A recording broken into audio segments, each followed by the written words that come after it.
Welcome to this episode of Mainline Connect. My name is Jennifer Lynn Robinson, and my guest today is Lila Colello of Brule Bakery. Welcome. Thank you so much for having me. Thanks so much for being here. And I'm so excited to talk to you. So many good things going on. Thank you. It's exciting. So we like to start off the show talking about kind of a networking issue. And I've actually known you for about 5 years, we were talking about, and I've kind of seen your business grow, which has been great to see. And I know, at some point, you have your baked goods and they're not really in any locations. Right. So I'm curious how, if any way, networking played a role in that. Like, how did you get your first locations? Did you use networking and contacts to be able to do that? How did you make that happen for yourself? So networking didn't come into play at all. Okay. Unfortunately or fortunately, however that came about. But I really relied on my experience in the food industry. Okay. I was doing sales for a distributor. So I was like walking in cold to restaurants and cafes and saying, hey, who are you using? And can I give you some samples? So that's kind of how it came about. It was really just using those skills and then utilizing it towards the business. Your own business. My own business. Now, did you go back to some of those distributors for some of your own products, or it wasn't the same I didn't. market? Okay. It wasn't the same market. Okay. So it was Interesting. totally different. So basically, when you started getting your baked goods for your own business into places here, it was the same sort of thing. You just went in cold and said, hey, this is what I do. Would you be willing to carry it? Yep.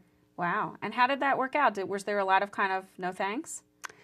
There was, you'd be surprised at how little it was no thanks. It was mostly like, yeah, we'd love to talk to you. And once they had it in their mouth, I think that was the magic of it. So it's just like getting to the person who makes the decisions and then getting it into their mouth was really the important piece. Right. And then after that, sometimes the struggle was really getting back to people and the follow-up. And just staying on it, because sometimes, no one's going to really make a decision right on the spot. So it's like calling back and kind of being on their tails on their radar to make sure that they remember me. Okay. And you don't have, well, at least at that point you started, you didn't have any staff or anything. So Right. all of that following up and staying on people's radar was all left to you. Yes. Who was also building the business and making the products and all of that. Yes. So that's tough. Yes. Yeah. So it's really wearing every single hat. Yeah. As it is being an entrepreneur. Yes. Yep. That's the fun part. So let's backtrack. Did you always bake, since you were a little kid? How did you get interested in baking? So I guess my gateway drug was probably the Easy Bake Oven. Whose wasn't? Most kids. So like 4 years old, got one of those. My family, they owned a catering business. Okay. So I kind of grew up in that. Every day after school, I would go to my grandmother's house. My uncle was a chef. I would sit at the table and watch him stir and watch kind of the magic of the kitchen. And I really didn't realize that that was something that really fascinated me until after college. So I went to college. I went to Drexel. What did you go to college with the intent to do? I went with the intent of saving the world's children. So I was a behavioral therapist. Okay. And after college, I worked for about 3 years in that field. And then it was really depressing, heartbreaking. I would come home every day and cry for the things that I saw, the things that these kids were experiencing. It was kind of like soul shattering in a way. So I really had to, at a certain point, figure out what I was really meant to do. But what I realized was every day after coming home from work, from a really stressful day at work, I would go into the kitchen, and that would kind of be my meditation and my solace and my stress relief. To bake. To bake. Okay. And cooking as well, but I really found that the baking was something that really inspired me. So that's where it all kind of started. when it started. Okay. So when did you hit the point where you said, you know what, I'm going to start my own business doing this? Well, let's see. I had been laid off from the position that I was at working food sales. So was laid off, and then I was 32 at the time. Had this time in my life where I was on unemployment, and I was like, you know what? maybe now is a great time to go to culinary school. I've always wanted to do it. Let's do it. So went, and then after culinary school, it was really working in restaurants. Okay.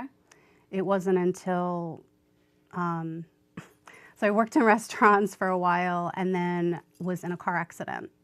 Okay. And that was the point where I had to really decide. I mean, this was my passion. I had worked so hard. I commuted from Philly to New York every day for a year. School? For school. Wow.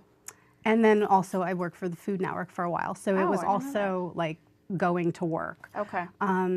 So I had worked so hard for this. I wasn't letting a car accident kill me, kill my dreams. So at that point I was like laid up on the couch in rehab and that's when I decided to start the business. That was the long answer to that. Interesting. No, I mean, I like that. First of all, I mean, we looked at your first period of, you were laid off. And I think for a lot of people, that's sort of a crossroads where, they think, what am I supposed to be doing with my life? And this is a good period of transition to make changes. And you went back to school. And then, I mean, me personally, I also went through an accident. And it definitely changes your focus and makes you think about, what's going to make me happy ultimately. So, I think that's great. So it seemed like the perfect time to start your business, I'm sure. And you had a lot of time on your hands too. So, I had a lot of time to like design the website and what was I going to do with the business? How was I going to start it? So it was a lot of planning. Yeah. So while I was laying there. You don't have a standalone facility like some bakeries where you can walk in and buy product. How did you come to that decision to not have kind of the standalone facility? Money. Okay. Originally, I really did want a retail store. Okay. That was my vision for it originally. I thought that, and I kind of still feel like people still want to walk into a store and pick out their birthday cake or whatever, their Sunday brunch, whatever it is. So that is challenging, but I had chosen a location, really went through all of the steps up until financing. Okay. And then it was like, you know what, this doesn't look like it's even going to be profitable. That the overhead was so high. To have a rental space. To have your own space and then employees and insurance and all the rest of it, that it just wasn't, it didn't seem sustainable. Okay. So how has that worked out for you? I mean, at least at the beginning, when you're a new business and you don't have a location people come into and you're trying to get clients and customers, how did you go about doing that? Well, it started out at farmers markets. Okay. I figured the way to maximize your sales is not starting out to do wholesale, is really to start out doing some sort of retail where you're making the most amount of money out of it. But I think that the farmers markets really helped get my name out there to the community and for me to meet people in the community, and that really helped start the whole thing. And it was also really low risk. Yeah. So, to go to a farmer's market and pay $35 to $45, whatever it is per day that you're there, if it's not working out, you pull out and you say, okay, let's readjust. Right, let's try something else. But I would think, with getting to know people in the community, they would not only come back to buy your products, but you'd probably gain them as private customers as well. Yes. Like I know, for example, like I met you at different events, but I've since ordered from you for holidays and different things. So, you probably were able to build a book of business from that. Yes. Yeah. I've had a lot of, that was really the most important thing is the people, are the people that I have kept with me through the years, just from meeting them at farmers markets. So what's been the biggest challenge since you started your business? Oh boy, biggest challenge. I think not having a storefront is the hugest challenge, and really utilizing social media while being in the kitchen, doing my own deliveries, writing recipes, so like R&D. Do you have staff now? I don't. Okay. Occasionally I will take some interns. Okay. So I love to teach. But yeah. So all the social media, everything, still all you? It's a one-woman show. And yeah, too, and you so know how that is. It's very hard. It's very hard, and it's very time-consuming, and I think a lot of people don't realize what that's going to take, that you really have to be married to it. Oh, yes. Yeah. Yep. And, you know, you're married. Yes. So, you know, how has that been as far as growing the business? Do you feel like your husband's understanding for the most part of the hours and things that you have to devote to it? Do you feel like you're able to have time for yourself and time with him, or? Yes, I've been really fortunate. When we started the business and I was still kind of rehabbing, he was right in between jobs and kind of transitioning to a new position. So he had about a year to help me build the business. Okay. He's an IT guy, but I taught him how to bake. And he's been extremely supportive through the whole process still, even, you know, 1 week if in the beginning when I couldn't pay the mortgage, it's like, okay, like we could do this. Right. Let's figure it out. How can we, let's do a sale on your webpage or put a Facebook ad out or something. So he's been really supportive in all of that. That's great. Yeah. So as far as marketing efforts, what do you think has been successful for you as the business has grown? I think actually I was pretty surprised that Facebook ads really do work. So when you say Facebook ads, you mean the ones that are paid or sponsored or boosted and that kind of thing? So you boost whatever post that you're doing. I think I probably had to grow my Facebook audience before that was going to work. But now that I have, you know, like 600 or 700 people on Facebook, and then there's Twitter and Instagram. But I think those things really do help in my position. Yeah, I think Instagram particularly, I would think. With the pictures. Because your products are so beautiful and they look so tasty, I would think that that's really a good social media route for you. Yes, yeah. It's really helpful. Yeah, and you also put out a great newsletter. Thank you, yeah. My husband does that Your completely. husband does a newsletter? I give the ideas and he puts it all together, and yeah. So. That's really wonderful. Yeah. So one of the things that differentiates your business from a lot of other bakeries is that you're gluten-free. And I know you have a personal medical condition that kind of brought you into that realm. Do you want to tell us about that? So when I first started the business, I was doing all kinds of pastry with using regular wheat flour. And then about 2 years in, I was really, really sick.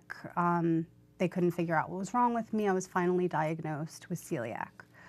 So that really, from there, I kind of stopped doing a lot of traditional wheat flour products, but I would still keep it because I still had that clientele coming in for croissants. And I hadn't figured it out gluten-free yet. So I kind of kept pushing it away until finally I reformulated all of my recipes to be gluten-free. So everything you make is gluten-free? Now everything is dedicated. I can't even, I'm actually so sensitive.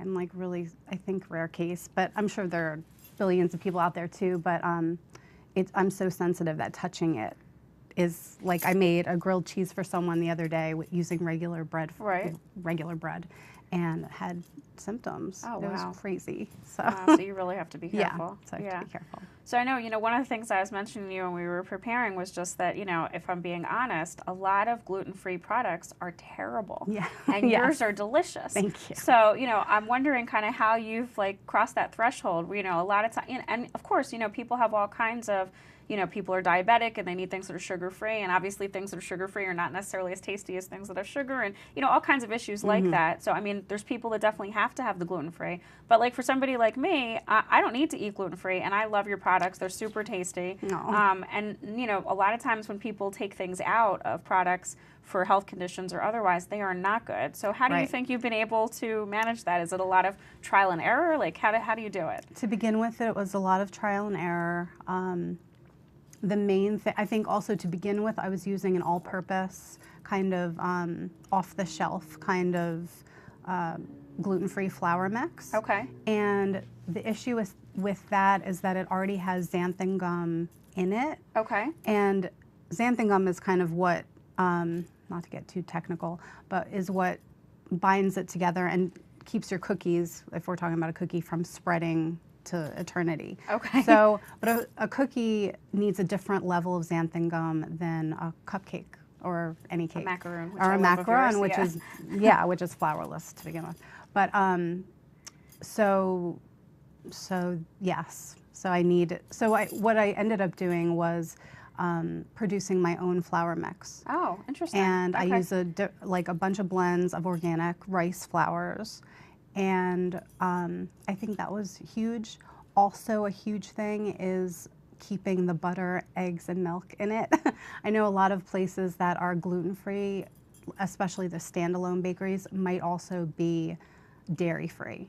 So you're also kind of getting a vegan gluten-free thing, and then it tastes. Then it really doesn't taste good. I have to be honest. It tastes how it tastes, and it's not. It doesn't taste like it can't stand next to a regular flour item. I mean, I think, you know, baked goods should have butter and milk and those good things in them. Yeah. I mean, when people really need it, I'll do it. Sure. Custom. Sure. But it's not, you know, I really concentrate on using butter and eggs. Yeah, that makes sense. Yeah. That makes sense. So I know you have so many good things going on, like partnerships and events and everything, and I want to make sure we cover all of that. Sure. So one of the things I know that's coming up is a partnership you have with the Avenue Kitchen Restaurant. Yes. And 2 locations, Villanova and Glen Mills. Based on when the show will be airing, I think that your first one, which if I'm not mistaken is next week, will probably have happened already. Right. But tell us about, you know, the project and the partnership. So I kind of missed, after years of not being in a restaurant kitchen, missed that feeling of being on that stage.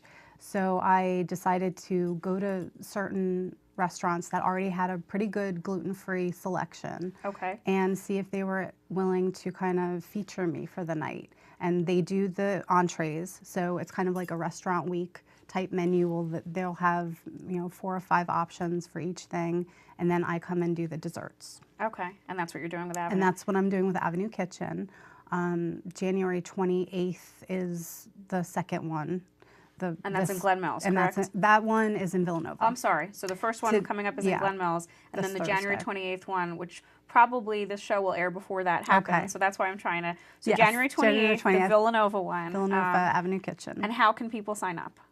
They can just call the restaurant and make reservations, but they also will accept walk-ins because it'll be available all night. Got it. So it's like from 5 to about probably 9:30, 10. Okay. And you also did something similar like this with Tango before, I did. And how did that go? And it was amazing. I mean, I don't think they realized how good it was going to be, and neither did I. I mean, it was a rainy, gross Thursday night, and we had over 200 people show up. Are you serious? That's amazing. It was incredible. Was that the first restaurant partnership like this that you did, sort of a pop-up? Yeah. And look how successful it was. It was great. And they really did push PR. They had a PR person. They did a lot of social media, so that really helped as well to get the word out. And so the Avenue partnership, was that something that you broached yourself? I did. Okay. I knew that I was a femfessional. I still sort of am. If I could make it to a meeting, if I could make it to a meeting, I'd be more of one. But I knew that Dana, who owns Avenue Kitchen, that she's a femme as well, and that I was thinking maybe she would be interested. Yeah, and she was. So, and she was. I think it's going to be super successful. I'm really excited about it for you. Me too. And then you're also another Femfessional member, which, and for those of you who don't know, I'm always talking about it on the show, Femfessionals is a group of women business owners and business entrepreneurs and networking group in the area. And another Femfessional, Christina Pines, is starting Spoonful Magazine. Right. And you are a part of that as well. So tell us about that. And I've never met Christina, but I met Rob. Okay. Her marketing director, Rob Graff, who's actually been on our show. Who has been on your show.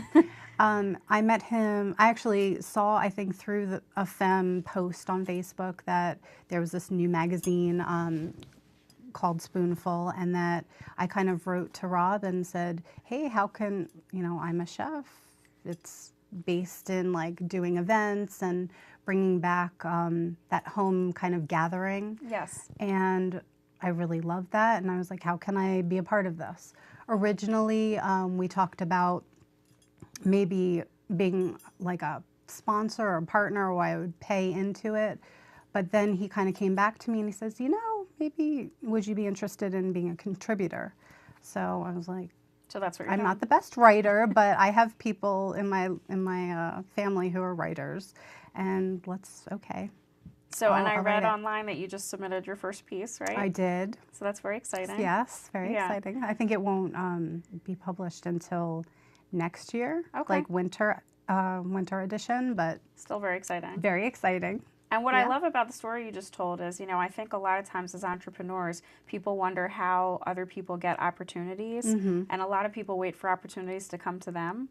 And, the story you told, you saw Rob Graff, who's their marketing director for the magazine. You reached out to him and said, how can I be a part of it? Yep. So you had the opportunity, you made the opportunity for yourself is what I'm trying to say. And I think that's so important for people out there to really think about. You never want to wait for things to come to you. Definitely. Yeah. That's really my motto is if I see something that's kind of appeared to me from the universe, I will go for it. And at least, what was the worst thing that he could say? Like, oh, we're only doing sponsorships and it costs so much money and sorry, it's not going to work out. Right. Or, we're just not interested. Right. That's the worst case snenario. That's the worst case. And you hear no a lot in life and even as an entrepreneur. So, Yes. you need a thick skin. Yes. And it's great that it worked out. But if it didn't, no harm done. Yeah. Anything else going on that's coming up for Brulee that we should know about? Well, QVC will be happening at some point. Really? What are you doing with QVC? So I think we're going to be doing muffins. Okay. And it's kind of still in the works, so it might, I'm not really sure when that is, but that's something to be watching for in the year to come. So now are you going to be on air selling your muffins? I think so. Oh, that's really exciting. Yeah. Very cool. Yeah. So this is practice now. Just That's great. That's really great. Yeah. Yeah. So what about any more pop-up dinners or anything like that?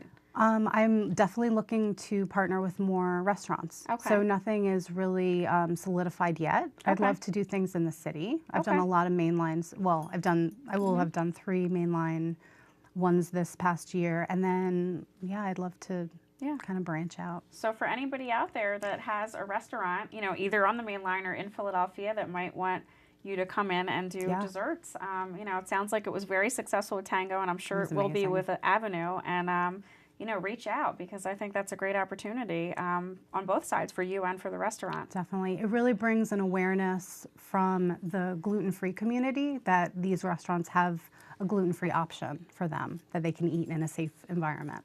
So I'm really kind of doing promotion for the restaurant as well. That's great. Yeah. So what, as far as networking, what types of things have worked for you? Is there any organizations that you think have been successful for you?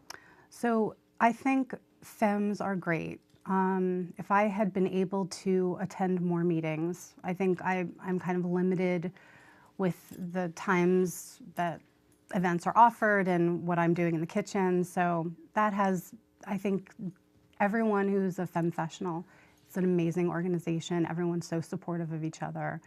Power Match, We talk about that a lot on this show, too. I signed up last week, and I've already have a person who's a client, and then a meeting set up for like our first kind of meeting. And I think that's great for me personally as well because you kind of meet with 2 other people. So it's a small group of 3, a person who is very kind of shy, on the shy side.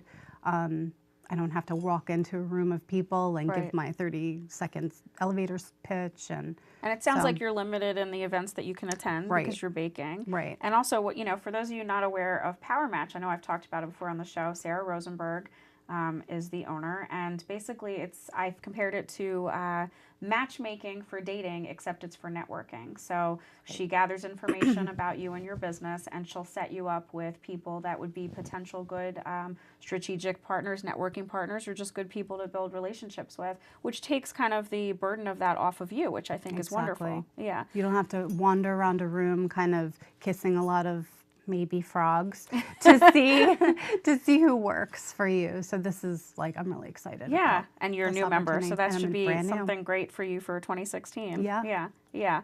And with femfessionals and with any networking group, I always, I know you're saying it's limiting, and I know everybody's busy with their businesses, but I think a lot of that is just the in-between, so I think to the extent that you can with your schedule, setting up those one-on-ones with people and getting to know the members and maybe supporting them at some of their other events if you can't make the official events for your networking group or for professionals in this case, those are always ways you can still build, even online you can do that. I mean, you see, Certainly. we were talking about how supportive FEMS is. It's not the only group out there. Of course, there's great networking groups out there, and people are very supportive of others in their networking groups. And anytime you can get online and kind of, support people and share their successes and their things that are going on, that's always a positive thing, I think. And Definitely. you do a good job of that. So, thank you. Yeah. And I know it must be hard because I know how it is to do all of that yourself.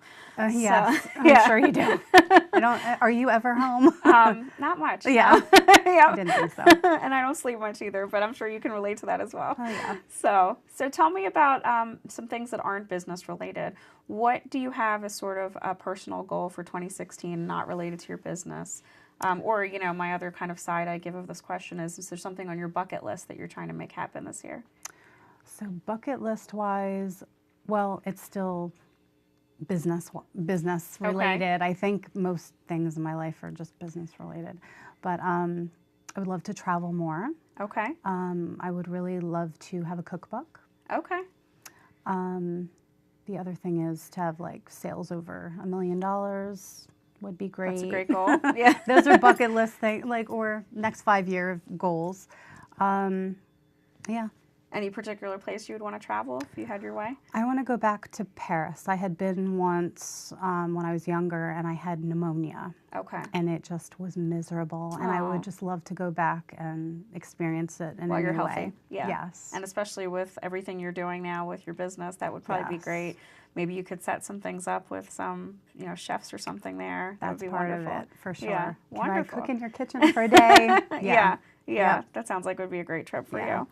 So how do people reach you if they're looking to, try your products? Where can they find them? How can they reach you on social media or for your business? Tell our viewers. So the best way is bruleebakery.com, and my email is just my name, Lila, Lila, @bruleebakery.com. And from there, on Twitter and Instagram, it's @bruleebakery. And I mean, I have some items on our website that are kind of sample items that we hand deliver locally in the Philly area or ship around the country. But other than that, we do a lot of custom items. So if there's something you want gluten-free and you haven't seen it, you just kind of call or email and ask me, and I'll do it. I'll pretty much do anything. Okay. Yeah. So now what about, I know there's some locations that you have, like Kenwood Station Cafe and Tea Room, and I think Saxby's, right? And what are other used locations? to be Saxby's. Used to be Saxby's, I'm sorry. So are there some other locations where people can pick up some of your products? So I do a couple restaurants in the city, Zavino's and Tradici. They're both 13th and Sansom. Okay. And Parlor has my desserts at Suburban Square in Ardmore. Okay. So other than that, it's Martindale's. I have some stuff on their shelves. Okay. Well, that's a good number of places that people can go. And, so I guess we're in January now. I guess the big things coming up as far as holidays would be Easter and Passover. And I know you do a lot for that. How far in advance would people have to contact you? Let's say if you wanted something for Passover Seder, Easter dinner, when should people be reaching out to you to talk to you about that? I would say a week before would be good. Yeah, those are not my hugest holidays. For Thanksgiving, that's something that needs to be done like maybe about a month to just at least contact me. But I can do something about a week in advance. 4 days is like the most. Okay. You'll try to make it happen. Yeah, I will make it happen. Okay, well, thank you so much for coming on today. It's been great having you on. Thank you so much. So excited for all your success. And please try your products if you haven't. Thank you for being with us today, and we'll see you next time.